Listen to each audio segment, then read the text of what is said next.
사무엘상 9장. 베냐민 지파에 기스라는 유력한 사람이 있었습니다. 그는 아비엘의 아들이고 스롤의 손자이며 베고라스의 증손이고 베냐민 지파 아비야의 현손이었습니다.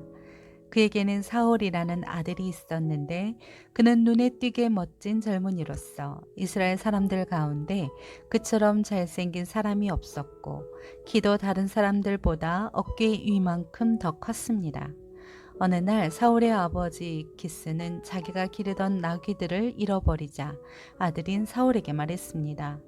종을 데리고 가서 나귀들을 찾아오너라. 그래서 사울은 에브라임 산지와 살리사 땅을 두루 다니며 샅샅이 찾아보았지만 나귀들을 찾을 수 없었습니다. 사알림 지역에 가봐도 없었고 베냐민 지역에 가봐도 나귀들은 보이지 않았습니다. 그들이 숲 지역에 들어섰을 때 사울이 함께 온 종에게 말했습니다. 그만 돌아가자. 우리 아버지가 나귀보다 우리를 더 걱정하시겠다. 그러자 종이 대답했습니다. 저 이 성읍에 아주 존경받는 하나님의 사람이 있는데 그분이 말씀하시는 것은 무엇이든 이루어진다고 합니다. 그것에 가보시지요. 혹시 그분이 우리가 어떻게 해야 할지 가르쳐 주실지도 모릅니다. 사울이 종에게 말했습니다. 우리가 가게 되면 그 사람에게 무엇을 좀 드려야 하지 않겠느냐? 그런데 우리 자루에는 음식이 다 떨어졌으니 하나님의 사람에게 드릴 만한 선물이 없구나. 우리가 갖고 있는 게 있느냐? 종이 그에게 다시 대답했습니다. 제게 은 4분의 1 세겔이 있습니다. 이것을 하나님의 사람에게 갖다 드리면 그분이 우리에게 어떻게 해야 할지 가르쳐 주실 것입니다. 옛날 이스라엘에서는 하나님께 무엇인가 알아보려고 갈 때는 선견자에게 가자고 말했습니다. 요즘의 예언자를 예전에는 선견자라고 불렀습니다. 사울이 종에게 말했습니다. 그래 좋다. 어서 가자. 그리하여 그들은 하나님의 사람이 있는 성읍으로 갔습니다. 그들이 성을 향해 언덕을 올라가다가 물을 기르러 나온 소녀들을 만나 여기에 선견자가 계시냐 하고 물었더니 그들이 대답했습니다. 그렇습니다. 그분이 당신들보다 앞서 가셨으니 서둘러 가보세요. 오늘 산당에서 백성들의 제사가 있어서 지금 성에 도착하셨습니다. 그분이 음식 잡수시러 산당에 올라가기 전이니 성 안으로 들어가면 바로 그분을 만나게 될 것입니다. 그분이 도착하기 전에는 사람들은 아무것도 먹지 않습니다. 그분이 제물을 축복하셔야 하기 때문입니다. 그러고 나면 초대받은 사람들이 먹기 시작할 것입니다. 그러니 지금 서둘러 가십시오. 지금 가면 그분을 만날 수 있습니다. 그들이 성으로 올라가 안으로 들어갔을 때 마침 사무엘이 산당으로 올라가려고 나오고 있었습니다. 사울이 오기 전날 여호와께서는 사무엘에게 이 일에 대해 말씀해 놓으셨습니다. 내일 이 시간쯤 내가 베냐민 땅에서 한 사람을 보낼 것이다. 그에게 기름 부어 내 백성 이스라엘의 지도자로 삼아라. 그는 내 백성들을 블레셋 사람들의 손에서 구해낼 것이다.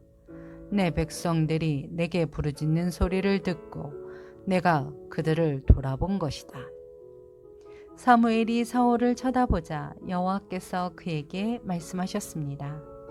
내가 내게 말한 그 사람이 이 사람이다. 그가 내 백성을 다스릴 것이다. 사울이 성문길에서 사무엘에게 다가가 물었습니다. 선교훈자의 집이 어디인지 가르쳐 주시겠습니까? 사무엘이 대답했습니다. 내가 바로 그 선견자요. 앞장서서 산당으로 올라가시오. 오늘 나와 함께 음식을 드십시다. 내일 아침이 되면 물어보려던 것을 다 말해주겠소. 그러고 나서 당신을 보내주겠소. 당신이 3일 전에 잃어버린 나귀들은 걱정하지 마시오. 이미 다 찾아놓았소. 이스라엘이 모두 누구에게 기대를 걸고 있는지 아시오? 바로 당신과 당신 아버지의 온 집안이요. 사울이 대답했습니다. 저는 이스라엘 지파 가운데 가장 작은 베냐민 지파 사람이 아닙니까? 게다가 저희 가정은 베냐민 지파 가운데에서도 가장 보잘것없는 가정이 아닙니까? 왜 제게 그런 말씀을 하십니까? 그러자 사무엘이 사울과 그 종을 데리고 객실로 들어가 초대받은 30명가량의 사람들 앞에 앉혔습니다. 사무엘이 요리사에게 말했습니다. 내가 내게 맡겨두었던 그 음식을 가져오너라. 요리사가 넓적다리와 그 위에 붙은 것을 가져와 사울 앞에 놓았습니다. 그러자 사무엘이 말했습니다. 당신을 위해 마련해둔 것이니 앞에 놓고 드시오. 내가 손님을 초대할 때부터 당신을 위해 따로 마련해둔 것이오. 사울은 그날 사무엘과 함께 저녁을 먹었습니다. 그들이 산당에서 내려와 성으로 들어왔습니다. 사무엘은 자기 집 지붕 위에서 사울과 이야기를 나누었습니다. 동틀 무렵 그들이 아침 일찍 일어났을 때 사무엘이 지붕 위에서 사울을 불렀습니다. 일어나시오. 당신을 보내주겠소. 사울이 준비를 마치자 사울과 사무엘이 함께 밖으로 나왔습니다. 성읍 끝에 다다르자 사무엘이 사울에게 말했습니다. 종에게 먼저 가라고 하시오. 종이 앞서가자 또 말했습니다. 당신은 조금 더 머물러 계시오. 내가 하나님의 말씀을 전해드리겠소.